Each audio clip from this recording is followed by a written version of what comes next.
भारत के 99% लोगों को यह बात नहीं पता और कर रहे हैं सब पूजा, सब शंकर जी के मंदिर जा रहे हैं, पर किसी को यह नहीं पता कि शिवलिंग का मतलब क्या है।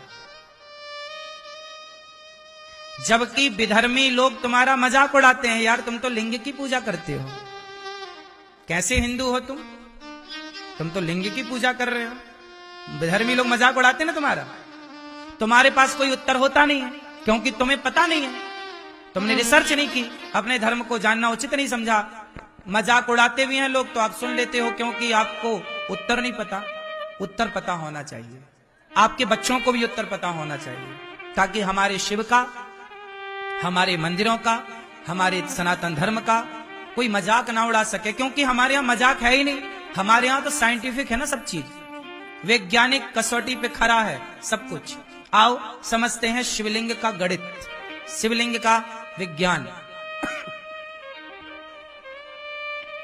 शिव महापुराण के अनुसार शंकर जी जो हैं वह निराकार हैं।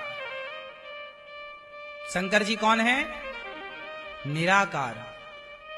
निराकार ओंकार पढ़ा है ना आप लोगों ने। शंकर जी कैसे हैं? निराकार। जब भगवान शिव को निराकार कहा गया, वह एक शक्ति है, एक ज्योति के रूप में।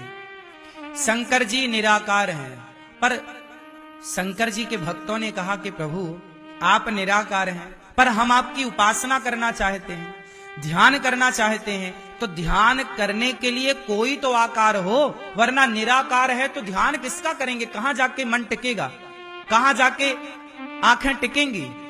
तो वो निराकार जो है, उस निराकार का कोई आधार तो चाहिए। क्या चाहिए?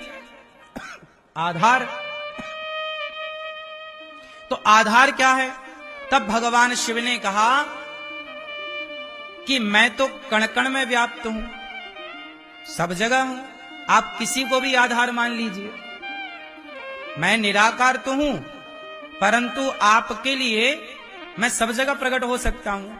तब भगवान शिव के भक्तों के द्वारा अनेक अनेक टाइम पर, अनेक अनेक स्थानों पर भगवान शिव का वह निराकार रूप एक बिंदु में प्रकट किया गया। ज्योतिर्लिंग क्या है? एक बिंदु ही तो है, छोटी सी बिंदु, डॉट। क्या है? एक डॉट है, इतना वो बिंदु है, वो निराकार रूप है। अब उसे लिंग क्यों कहा जाता है? लिंग का मतलब शरीर का योनि भाग नहीं। आपने हिंदी में व्याकरण में पढ़ा होगा कितने लिंग होते हैं। हम लोगों ने पढ़ाई में कितने लिंग पढ़े हैं? बोलो, कितने लिंग होते हैं? 3, स्त्रीलिंग, पुरलिंग और नपुंसक लिंग। 3 लिंग पढ़े ना आप लोगों ने। जब हम कहते हैं पुरलिंग, तो आपसे मेरा सवाल है कि पुरलिंग कहने से पुरुष के लिंग का बोध होता है कि पूरे शरीर का बोध हो जाता है? बोलो भाई, पुरलिंग कहने से पूरा बोध ना हुआ, एक योनि भाग का थोड़ी बोध हो रहा। उसी तरह शिवलिंग, शिवलिंग का मतलब है यह भगवान शिव का संपूर्ण तेज है, संपूर्ण शरीर है, सब कुछ है।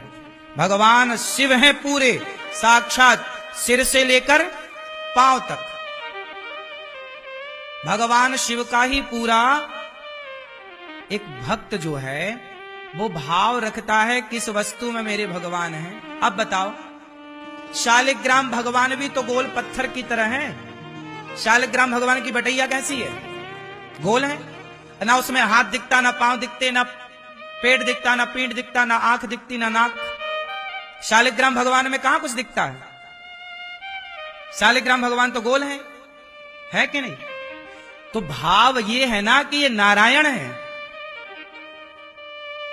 क्या भाव? शालिग्राम मतलब भगवान नारायण, विष्णु।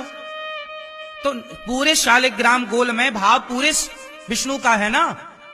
उसी तरह जैसे शालिग्राम भगवान में पूरे नारायण का बोध होता है, ऐसे शिवलिंग में पूरे शंकर का बोध होता है, पूरे शिव है वो। शिव का योनि भाग नहीं है कि कोई योनि भाग माने कि नहीं जी केवल ये योनि भाग है उसकी हम पूजा करें, नहीं। शिवलिंग का अर्थ है संपूर्ण शिव, कल्याण करने वाले। शिव का अर्थ होता है कल्याण करने वाले।